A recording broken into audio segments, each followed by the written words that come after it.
saw the adoption in Newcastle of a new scheme to help in the fight against young deaths on the road.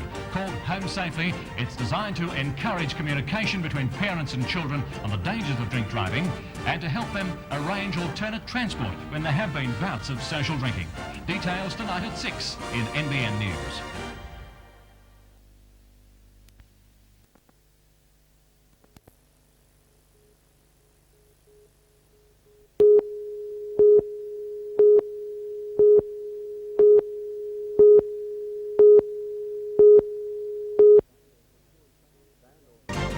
Vandals have caused thousands of dollars damage to East Maitland Public School overnight. Musical instruments were ruined and classrooms ransacked, but an attempt to set the building alight has failed. For all the news, join us tonight at 6.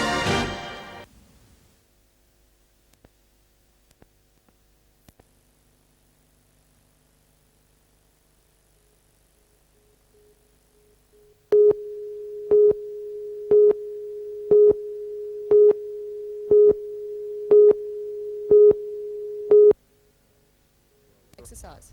Well, it's probably about the most exhilarating feeling there is in life today, I feel. It's fantastic. It's hard to describe, to put things like that into words.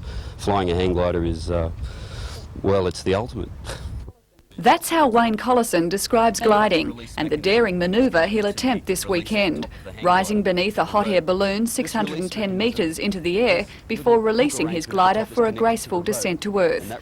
On the way down, Wayne will demonstrate the safety and versatility of the craft with a breathtaking display of aerobatics. For a man who says his feet are firmly on the ground, Wayne spends a lot of time in the air. For the past 15 years, gliding has been his passion. He likens it to eating strawberries or being in love, an experience that's almost impossible to describe.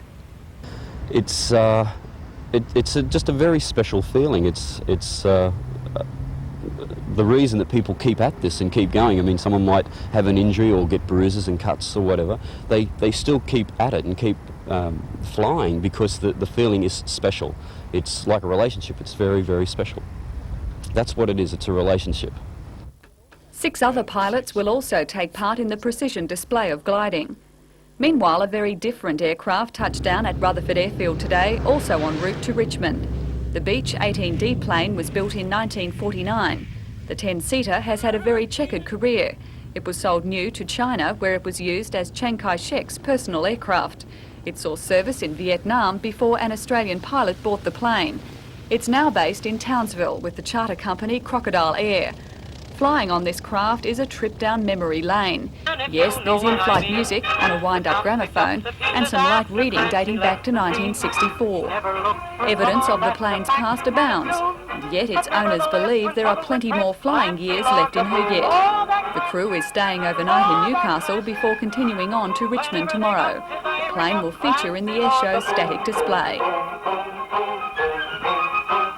He was a fighting man, they all knew he was tough. He strutted round the neighbourhood, shooting off his guff. He picked a fight with...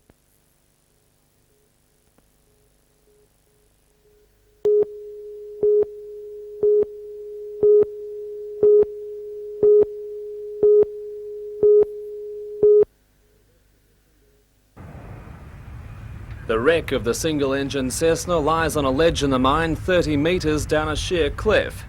Investigators are only now putting together the circumstances of the crash. It's believed the men were on their way from Richmond Airshow to Brisbane Expo when failing light forced them to make a successful emergency landing last night.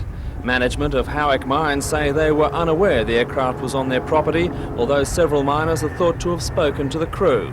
This morning, the pilot decided to attempt a takeoff. Witnesses say the aircraft throttled up a number of times before accelerating down a dirt track. It travelled under power lines, then rose about a metre into the air. But to their horror, the aircraft suddenly lurched. The left wing clipped the ground and the aircraft cartwheeled over the cliff. Medical officers from the Mines Rescue Service were first on the scene. They used ropes to reach the victims. The ambulance officers and first aid officers from the mine here and also from the Mines Rescue were down here. They administered first aid to them, but obviously it was in vain. The 35-year-old pilot, the 57-year-old owner and another man in his 30s died on the site. A fourth man, David Graham, 34 of Montrose, survived. He was airlifted to Royal Newcastle Hospital suffering a fractured pelvis and abrasions. His condition is described as fair. Police say it could be some days before relatives from Tasmania are able to formally identify the victims. In the meantime, the crash has raised puzzling questions. There are 2 runways within a few minutes' flight of the mine site. The pilot could have offloaded his passengers and luggage before attempting the takeoff, later arranging for road transport to a safer runway. Why he attempted the takeoff and what caused the aircraft to crash will be the subject of an inquiry by air safety investigators from Sydney. I'm Tom Hilston for NBN News.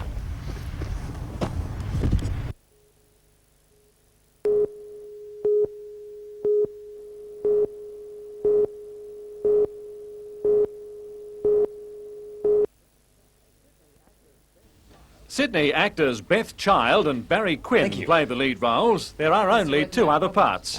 Chapter 2 is a sophisticated comedy which follows the fortunes of widower George and divorcee Jenny, who arranged to meet after stumbling across each other accidentally. It's an autobiographical play by Neil Simon. He met and married actress Marsha Mason much this way, and she appeared in a film version of Chapter 2.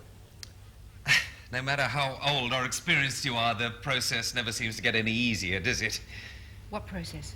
Mating. Mating? My God, is that what we're doing? And while Simon set the play in his native New York, it's been Australianised for the HVTC production.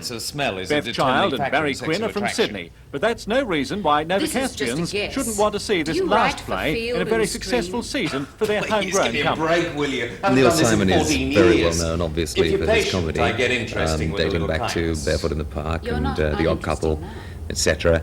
And indeed, in this play, the comedy is wonderful and crisp as ever.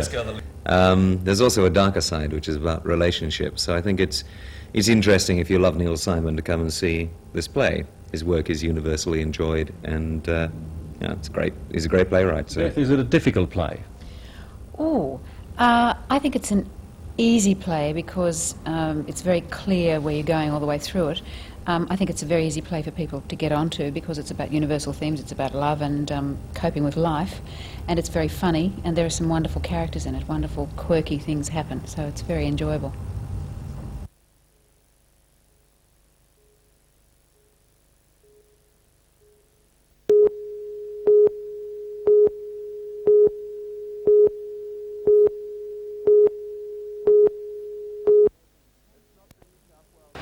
It's not the New South Wales Open at Concord or St Andrews at Scotland, but it is golf. Thought to be the first indoor hole-in-one course in Australia, the 20-metre par 2 certainly is a tester. Not impossible though, 2 people holed out today, the first picking up $500 for his effort. Watched over by golfers from the Hunter Golf Professionals, there is plenty of advice for the beginners. And using special lightweight balls, there isn't a broken window in the place. What a hit. Okay.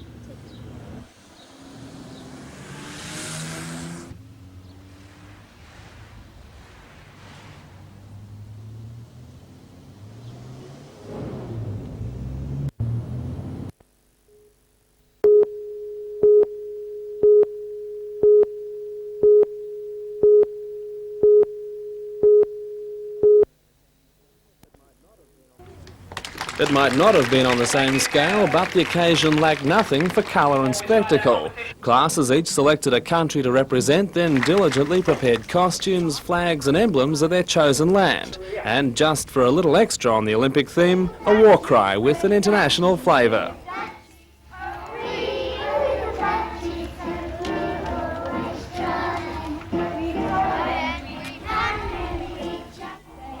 The theme was given special meaning by the guest appearance of Olympic athlete and Commonwealth Games weightlifter Greg Hayman.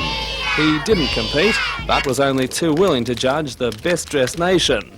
With the opening ceremony out of the way, the youngsters will compete in their sports carnival tomorrow. And yes, there are rumours that the Games won't be complete without a closing ceremony.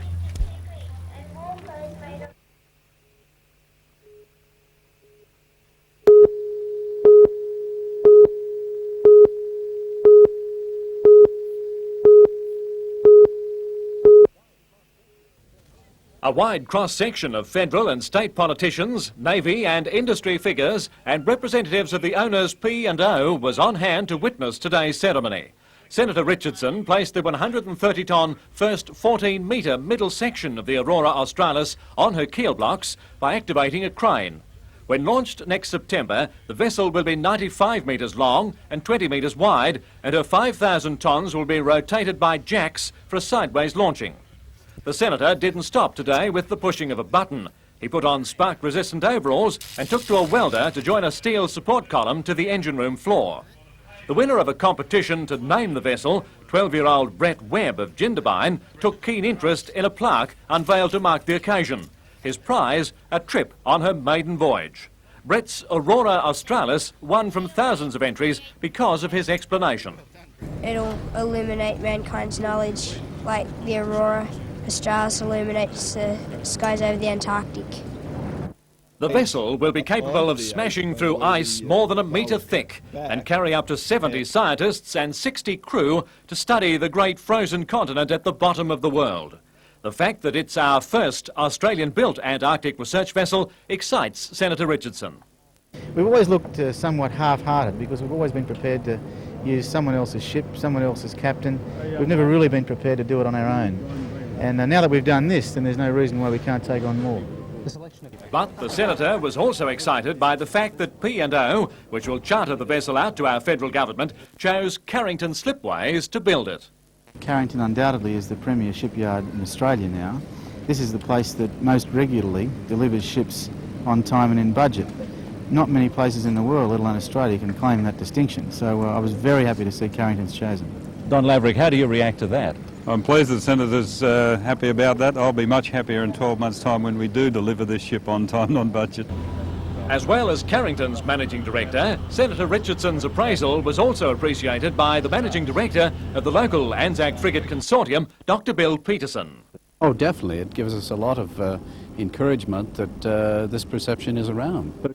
This is the 14th ship built by Carrington Slipways for P&O, and by far the most difficult vessel ever to be constructed by the shipyard.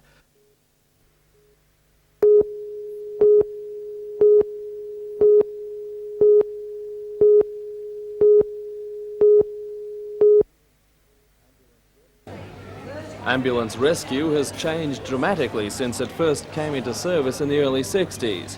Open day at the ambulance station included many relics of those first days, including the original queue trucks. In those years, even the modestly equipped vans were a vast improvement on the rudimentary rescue techniques available. Crowbars, willing hands, plenty of people to bend the back, and that's the way it was. The last 25 years has seen enormous changes in medical treatment and rescue equipment. For hundreds of curious visitors, the display was a chance to ask questions about a subject most would prefer not to contemplate. But the rescue service is proud not only of the thousands of lives it's helped to save, but the courage often shown by its members over more than 2 decades.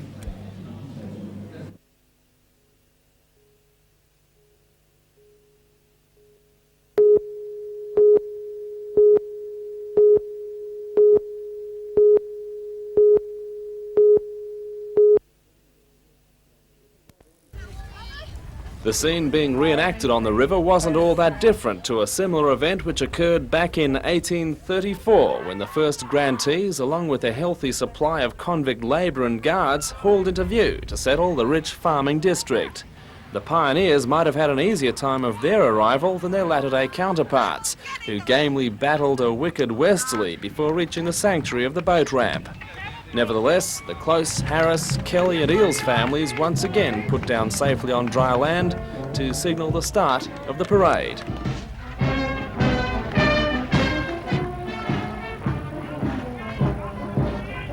The community lined the streets to witness a vast procession of floats, bands and marching teams celebrating Morpeth's lasting place in the history of the hunter.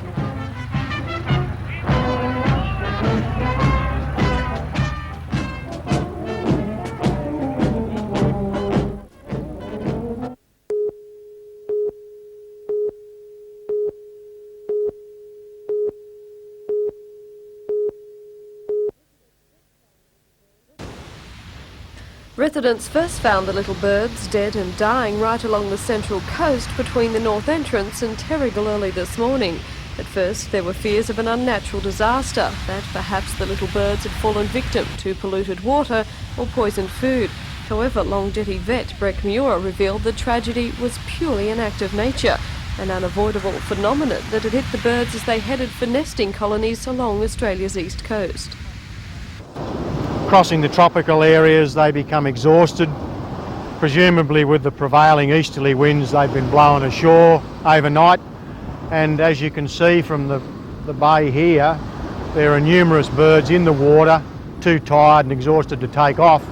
But while it may be a natural phenomena, it's no easier for nearby residents to accept. Earlier today, many were busy trying to help the tiny birds back on their way, but the strong easterly winds and constant waves made their task almost impossible.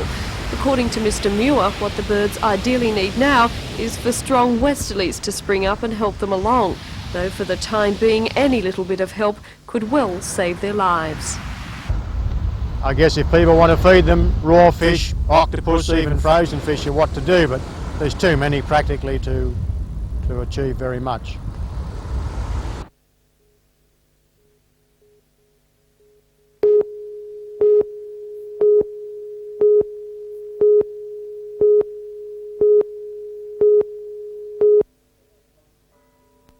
The heavens. Please join me in 2 minutes silence.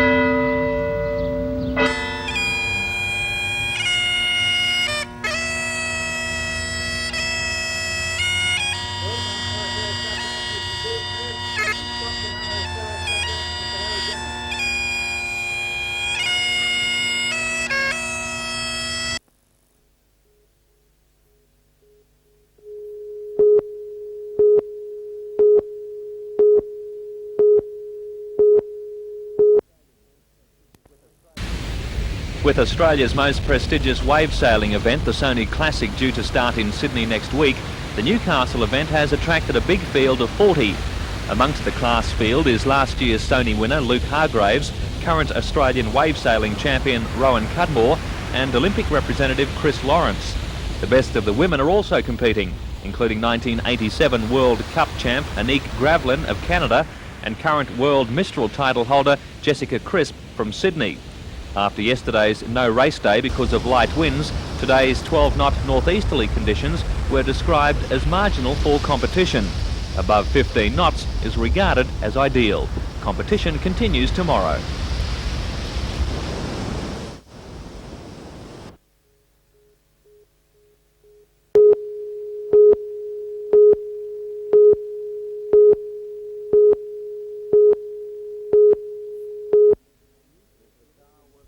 Mr. Carr was an unusual visitor to Maitland Railway Station. His stop included an inspection of the new Maitland Mall and a look at roads in the Curry district. But first he had some observations on the future of rail services. Surprisingly, he had no objections to the Transport Minister's decision allowing Newcastle to Sydney coach services to compete directly with rail. Well, I think there's a big challenge for SRA managers to see that the system can compete with bus transport. And I'd like to think that State Rail could rise to that challenge. But, on wider issues, the opposition leader was less conciliatory.